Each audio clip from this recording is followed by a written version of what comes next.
Hey folks, Jeff back, One Fish, Two Fish. We're actually in our other location today. We are over in Charlottetown, Prince Edward Island. We're going to give you just a real quick run through of this store, a couple things just to show you off. We actually are changing up our video today. We've got a customer drop us off some fish yesterday, and I need a bit of help with them. I'm going to show you them at the end of the video.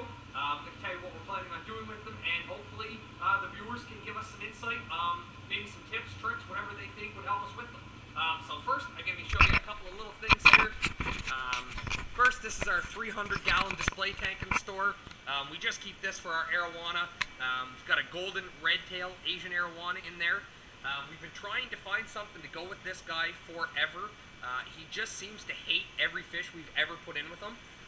We actually had a customer drop us off, as you can tell, 3 bala sharks. They were in a 65-gallon tank for their whole life. She just recognized they weren't happy there. They didn't really have a lot of room. So we said we would take them, we would give them a try with our big guy, see how they got along. Obviously the tank is for him, so if he doesn't like them. But they've been with him for about 10 days now. Seems very happy. Actually seems to be much more active. We actually added a bit more oxygen over in the bottom here. We just have a bubbler with a power head blowing it all in. We kind of stole that idea from a world-famous YouTuber. But anyway, we threw in a couple bala sharks with him. Ever since, he's actually been a lot more active. The air is also helping that. Much more personable when we're playing with him. When food goes in, he swims right up. Almost getting him eaten out of your hand. The other thing I want to show you that's over here is our buddy. This guy right here. That is our big toadfish. They say they can live in freshwater. We have ours in brackish. I think the research shows kind of they do better with a bit of salt in the water. Actually, if I'd have been a little quicker with the video, he just gobbled up 2 mollies.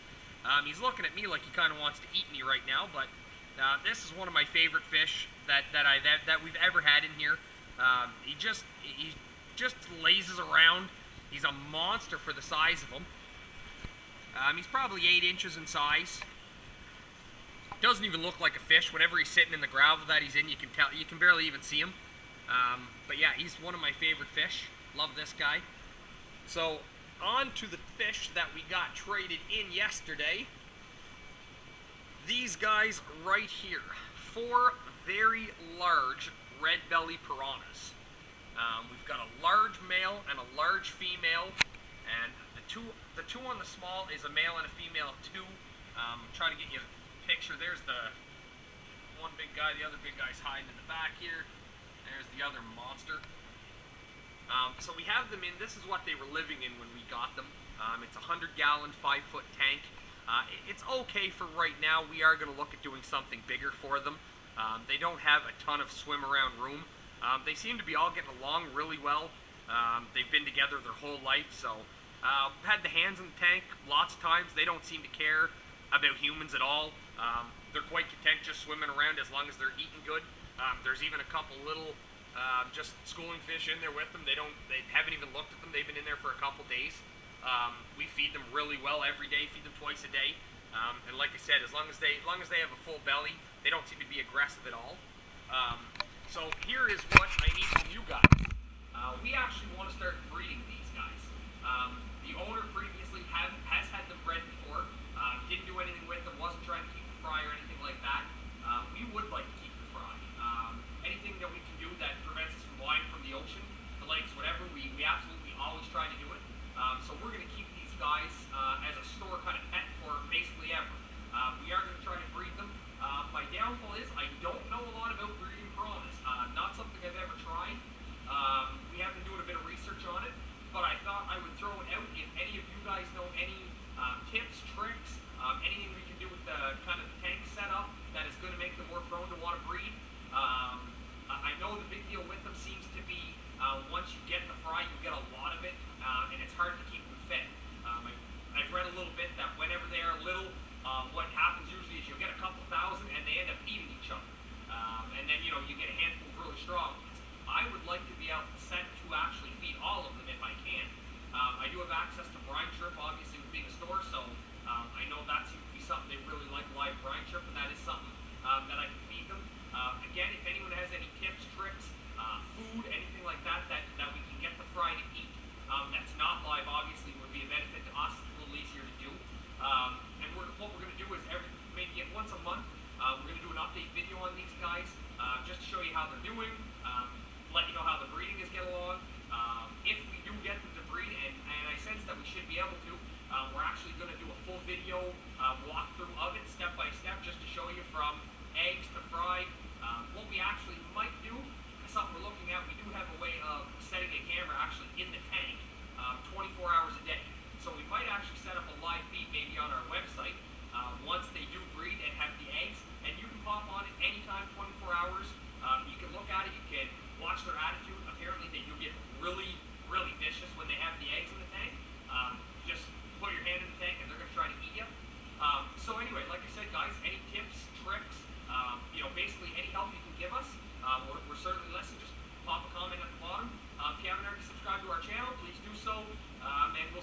Sunday with another video. Next time we'll do a little bit better of a walkthrough. We have some really cool fish coming to the other store this week, so I'll make sure I'll do a video on that and show you that stuff. And again, anything you guys want to see, make sure you pop it down below. Any kind of rare animals, that's our thing. Anything that most pet stores don't bring in because there's not really a market for it, is what we like. We like bringing in weird stuff. The toadfish, we always have an Asian arowana kicking around because we really like them. Really like stingrays. We don't bring them in often because they're just really hard to house. And then people look at them and think they're easy to take care of, and they're really not an easy animal to